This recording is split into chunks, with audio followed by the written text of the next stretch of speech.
Avez-vous des questions à poser, Monsieur Charles? C'est bien parce qu'il y aura réellement un débat. Sinon, il n'y aurait pas de débat du tout. Oui. Non, c'est juste une petite remarque par rapport à ce rapport, puisqu'il nous a été déjà présenté en conseil communautaire et que nous en avons déjà débattu. Mais dans votre courrier de réponse à la Cour régionale des comptes, vous ne parlez pas d'une recommandation qui nous semble importante. Il est préconisé dans le rapport de cesser d'alimenter la trésorerie de l'EPCI, c'est-à-dire le budget principal de l'agglo, par les excédents du budget annexe et des transports, qui constituent un service public, industriel et commercial à part entière.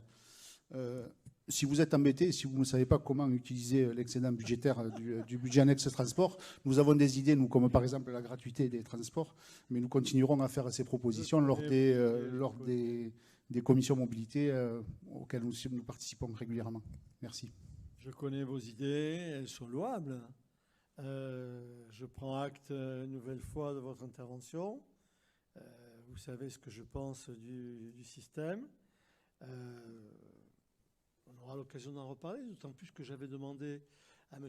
Pédebois, qui malheureusement est souffrant, d'étudier une partie de vos propositions pour voir si on ne pouvait pas aller plus loin dans l'exonération des transports. Alors, qui veut intervenir? M. Charles. Merci, Monsieur le maire. Tout d'abord, permettez-nous de féliciter les services pour la qualité du document fourni qui permet de nous éclairer sur les enjeux en cours lors de ce débat d'orientation budgétaire. Nous sommes parfaitement conscients des contraintes qui pèsent sur la collectivité et nous savons que nous pouvons connaître des difficultés à construire ce budget. Nous pensons que nous ne serons pas les seuls à partager l'idée que l'État ne joue pas pleinement son rôle et que dans une sorte de recentralisation masquée, sans moyens supplémentaires alloués pour nos collectivités, il met ces dernières dans des situations inquiétantes. Le Congrès des maires qui vient de se terminer a confirmé l'ensemble de ces inquiétudes. Même si le discours prononcé par Madame la Première ministre fait entrevoir quelques avancées qui seront à confirmer, notamment sur les dépenses de fonctionnement et les éventuelles sanctions que M. Giral évoquait tout à l'heure.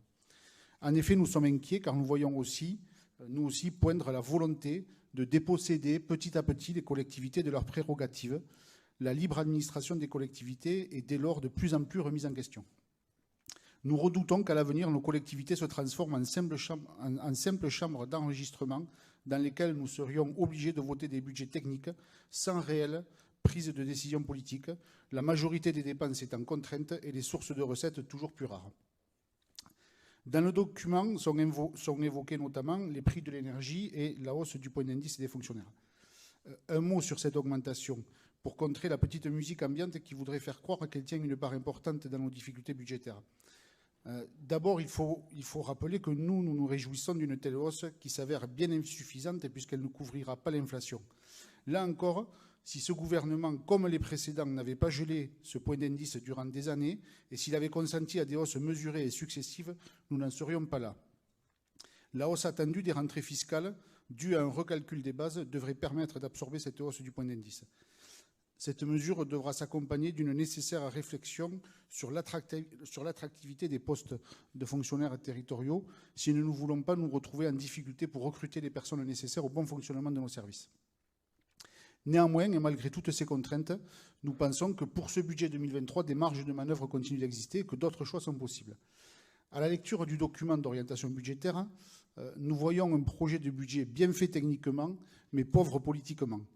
Nous retrouvons les grands équilibres des budgets précédents.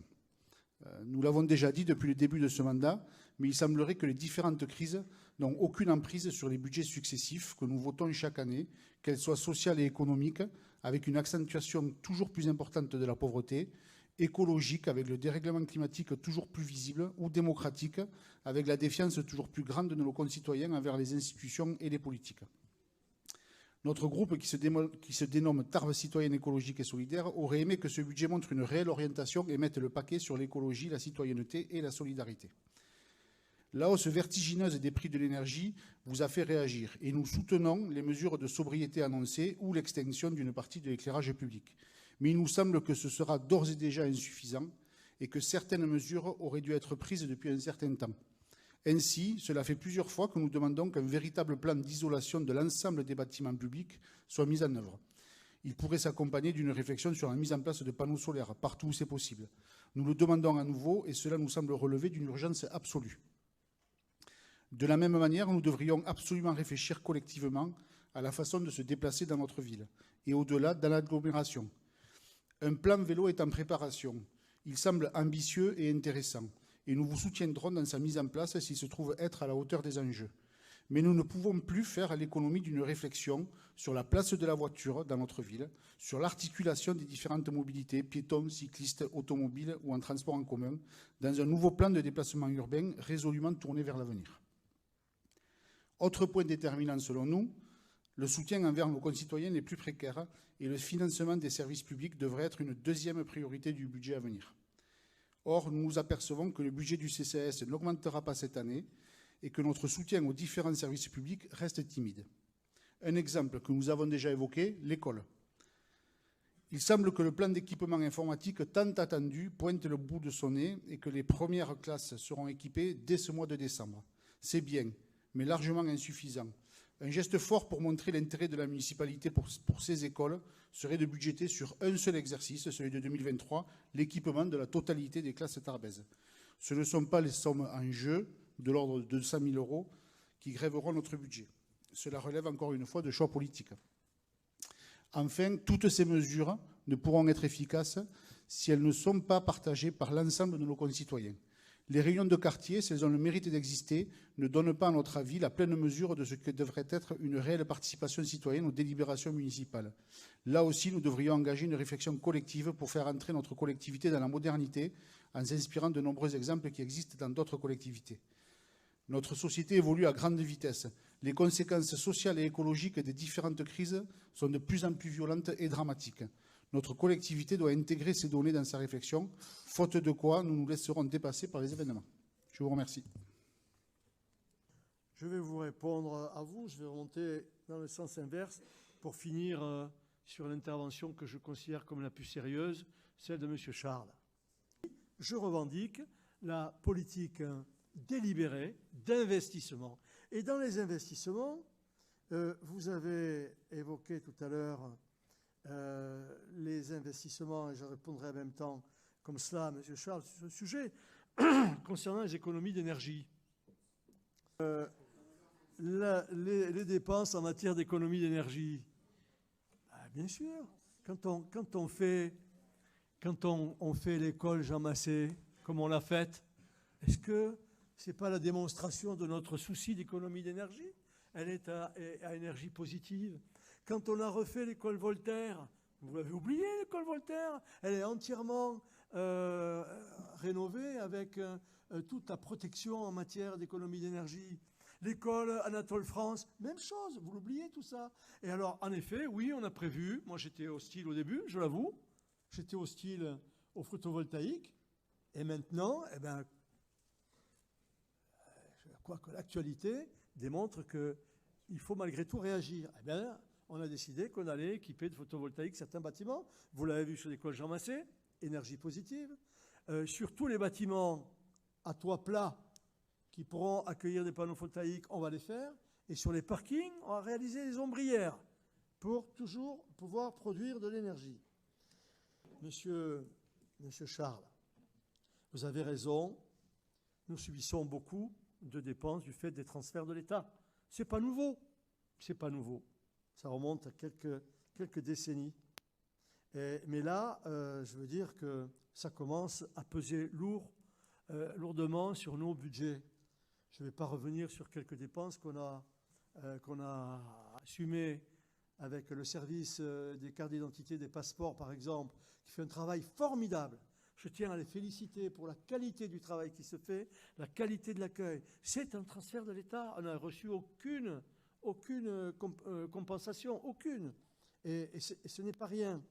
Vous avez raison de dire que la libre administration des collectivités est en train de se réduire, puisque l'État nous contraint sur tous les niveaux. Tout à l'heure, on a dit qu'on allait être contraint sur l'augmentation de nos dépenses. Si on ne tient pas les réductions de dépenses qui sont prévues, on va nous supprimer les subventions, qui déjà ont diminué énormément, mais on va nous les supprimer. Vous vous rendez compte? C'est génial.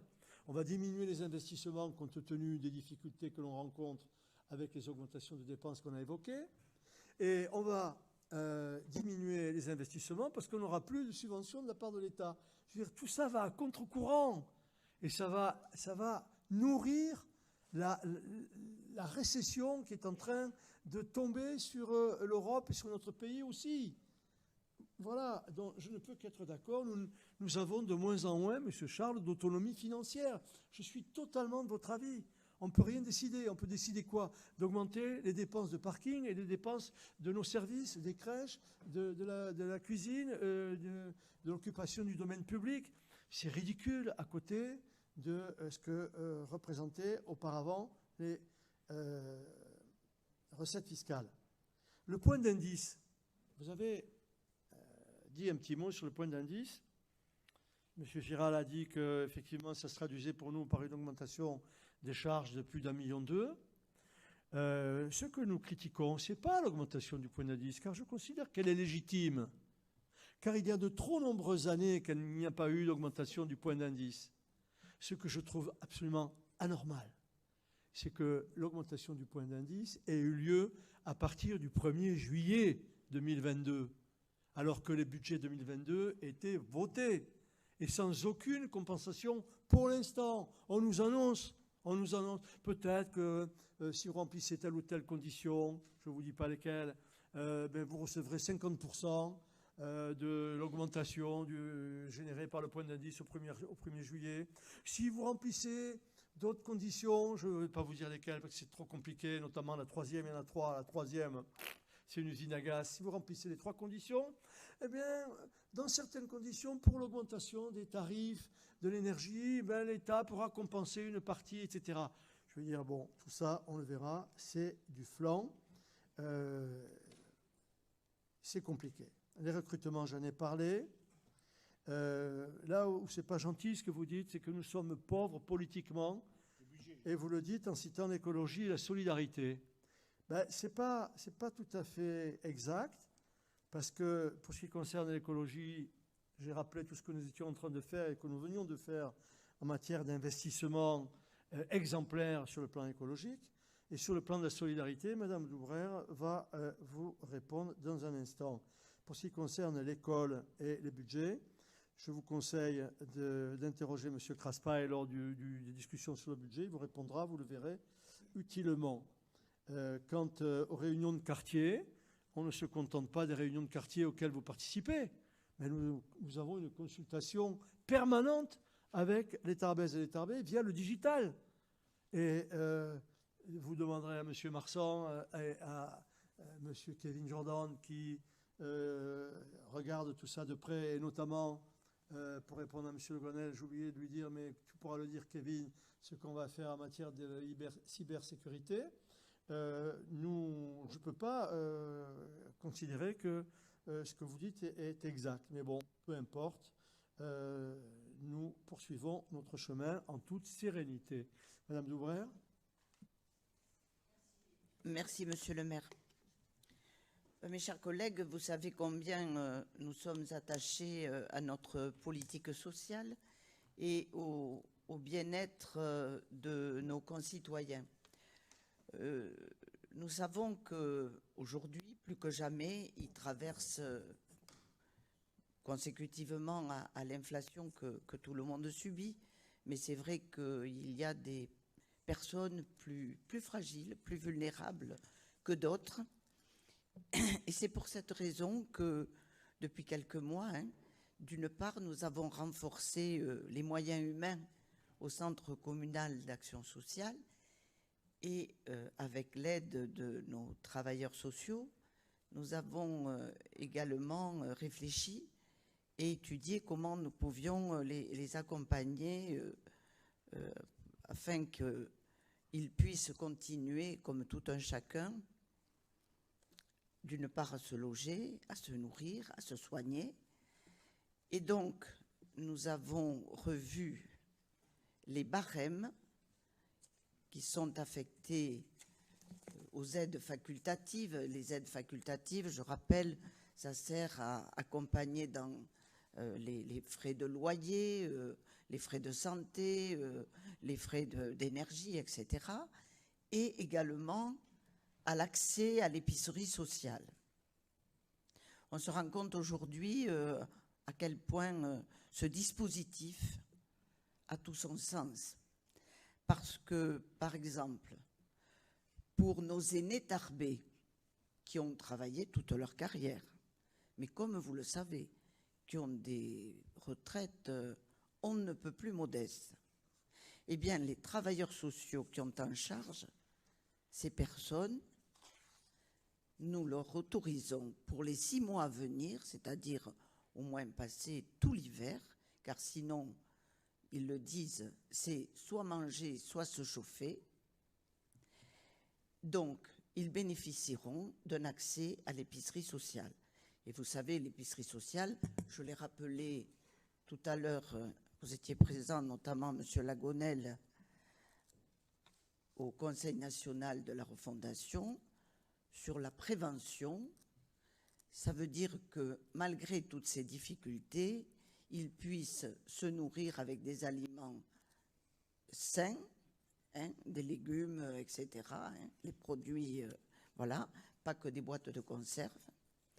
Donc, tout ça a été étudié avec nos travailleurs sociaux et la semaine prochaine, nous prendrons une délibération. Elle sera votée en conseil d'administration du Centre communal d'action sociale et je sais ô combien Madame Rebecca Calais est présente au conseil d'administration. Voilà. Voilà ce que je voulais vous dire pour vous rassurer. Sachez que nous suivons très, très attentivement la situation de nos Tarbaises et de nos Tarbais. Bien entendu, c'est à bas bruit. Il faut toujours respecter la dignité. Merci. Merci, Madame Daubrère. Oui, Madame, je vous écoute. Merci, Monsieur le maire. Nous avons tout à fait conscience que l'investissement que votre fonction implique sur tous les plans, personnel comme matériel et donc financier, est conséquente.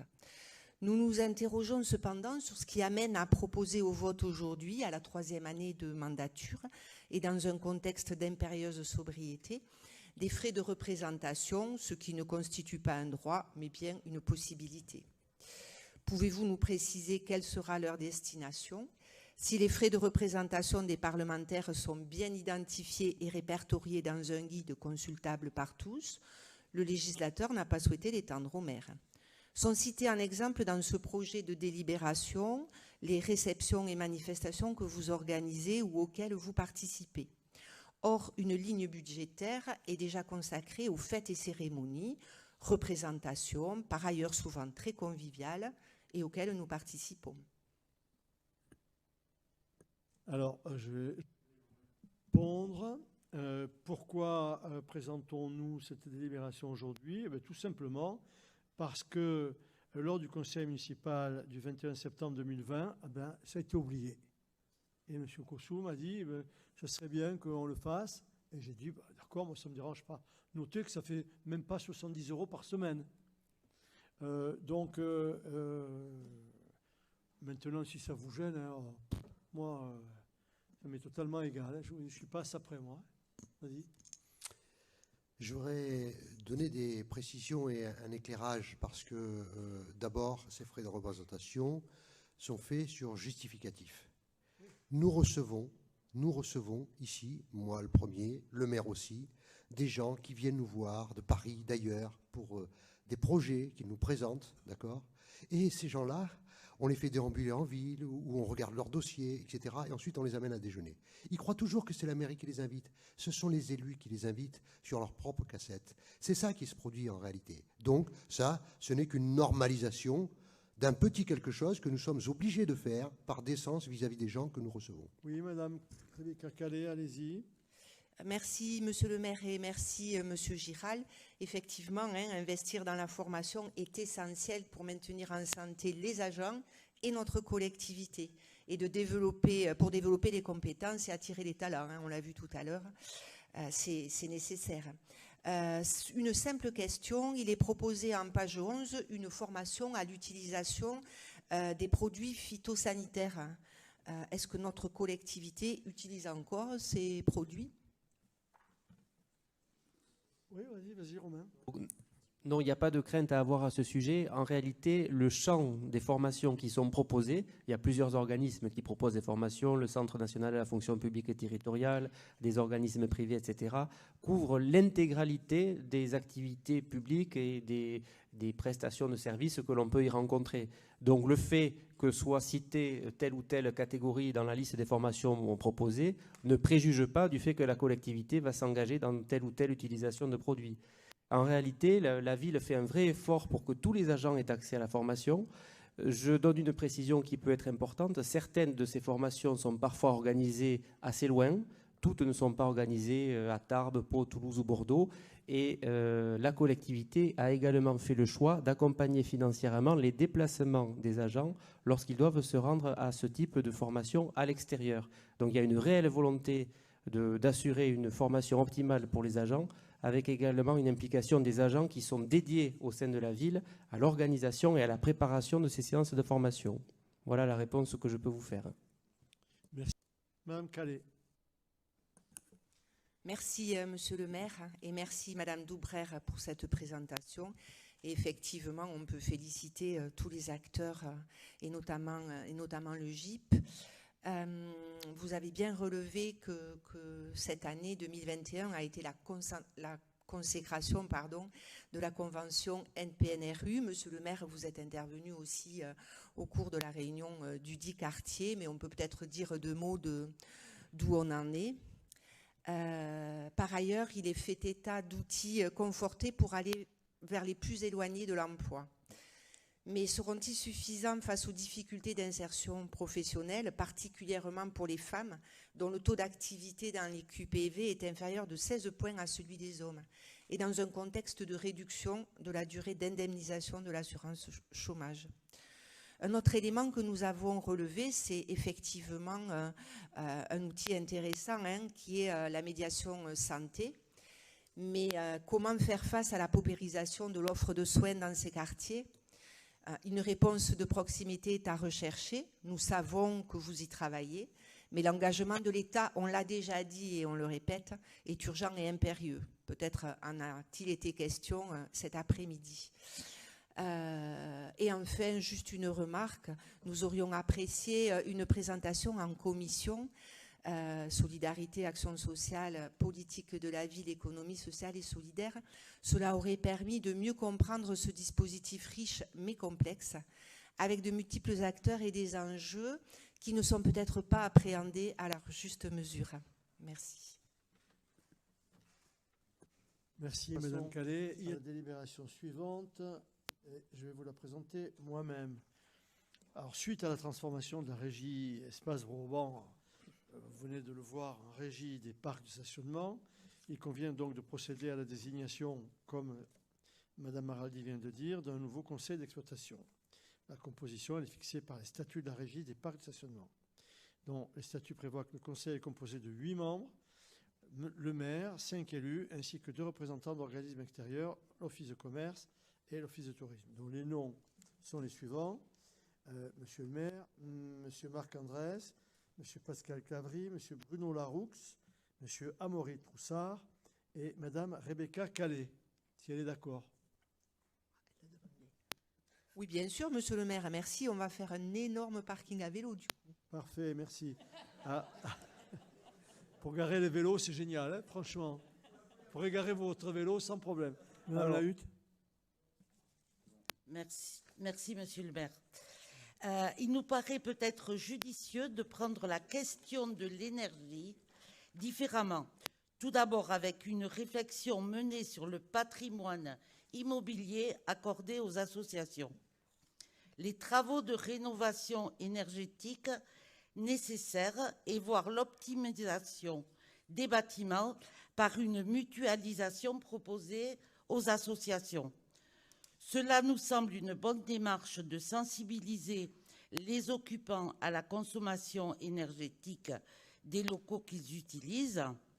Cependant, cela ne peut se faire que dans un second temps, lorsque l'on a tout d'abord réalisé les travaux nécessaires pour que les locaux soient isolés, les installations techniques mises aux normes et des dispositifs de régulation thermique installés. En l'état, il nous semble évident que nous ne pourrons pas faire face à cette dépense. En l'état, il nous semble évident qu'elles ne pourront pas faire face à cette dépense imprévue, surtout certaines d'entre elles qui ont des moyens dérisoires. Le tissu associatif est un fleuron et un vecteur indispensable au bon fonctionnement de la ville. Protégeons-le.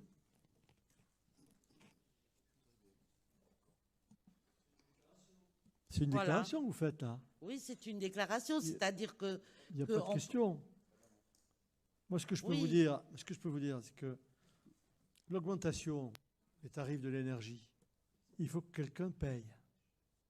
Et c'est quand même pas mal de responsabiliser certaines personnes et responsables d'associations qui, d'habitude, partent les week-ends en laissant tout allumé, partent le samedi en laissant le chauffage allumé tout le week-end, parce que de toute façon, ce n'est pas l'association qui paye. Nous voulons les responsabiliser. Et je préfère, voyez-vous, madame, je préfère que demain, en accord avec M. Gerbet, puisque c'est lui le responsable, et qu'il est très apprécié, lui, par les associations, je préfère qu'on examine le cas de certaines associations et en disant, eh ben vous allez vous payer le chauffage et l'électricité, mais on va vous donner un peu plus de subventions. Je préfère encore faire ça. Oui, mais pourquoi ne pas revoir les locaux? Non, mais ça, c'est facile à dire. Ah, mais non, c'est pas... Mais si, oui, c'est très facile à dire. le Monsieur problème, Charles l'a dit parce tout à l'heure. L'idéal, effectivement, moi, j'aimerais bien vivre dans une société idéale où tous les bâtiments publics auraient été aménagés simplement. pour que les économies d'énergie soient les meilleures possibles. Ce n'est pas le cas. Donc, nous, on le fait au fur et à mesure. Si on devait tout faire, il y en a pour 15 ou 20 millions. Si Oui, on mais devait tout refaire. ne serait-ce que les doubles vitrages, c'est pas... Non, il n'y a pas que quelque ça, il n'y a chose pas que qui ça, est- il n'y a pas que ça. Ben, je sais qu'il n'y a pas que ça, mais Il y a pas que déjà ça serait pas... En tout cas, notre serait bien. souci, c'est de responsabiliser des responsables d'associations qui, parfois, sont irresponsables. C'est tout. Jean-Paul, tu veux ajouter quelque chose? Toi qui es aimé du monde associatif. Oui, comme je suis aimé, je vais répondre. Je vais répondre sur plusieurs points que vous avez évoqués. Notamment, je veux apporter quelques précisions. La ville de Tarbes, le service vie associative, on a 47 bâtiments. Et on a 310 associations. On a 160 associations permanentes et 150 associations à créneaux. Je vous avoue, ce n'est pas toujours facile. On a vu également, il y a des gens de l'extérieur qu'on met à disposition des bâtiments. On a revalorisé les tarifs, mais ce n'est pas énorme. Vous l'avez vu en commission vie associative, les associations ou même les individuels qui utilisent occasionnellement nos locaux, on leur a un peu augmenté pour les frais de fonctionnement, effectivement. Mais également, ce que vous avez oublié de dire, c'est qu'il y a des restrictions partout. Et nous, pour ces locaux, on en rajoute 2. Il y aura le foyer Mermoz qu'on pourra donner à des personnes individuelles qui le voudront. Et également la salle 8 au centre aéré de Bourg. Donc je pense que des choses sont faites. Et vous, après, on va parler des associations à titre permanent ou à créneau. Ce serait bien que tu les prennes une par une hein, et que tu nous expliques Non. la situation de une par une là, Non, jusqu'à demain matin. Ce serait bien. Non, je vais simplement dire sur les associations à créneau, je vais donner des chiffres. 1,50 € par heure, vous utilisez une salle chez nous, une après-midi, un samedi après-midi 4 heures, 6 €. Je pense que ce n'est pas excessif. Comment? C'est 100 € ailleurs. Oui, c'est 100 € ailleurs, oui. D'ailleurs, c'est pour ça que beaucoup d'associations souhaitent venir à Tarbes. Et on aurait pu aussi faire autre chose, Madame la Hutte. Vous voyez, dans certaines villes limitrophes, au lieu d'augmenter, de faire payer, ils ont systématiquement fermé. On aurait pu le faire. On fermait nos salles. Les associations, pendant 6 mois, restaient à la maison. On a souhaité, nous, on veut une vie associative riche et colorée. On l'a et on l'aura. Et je m'en charge.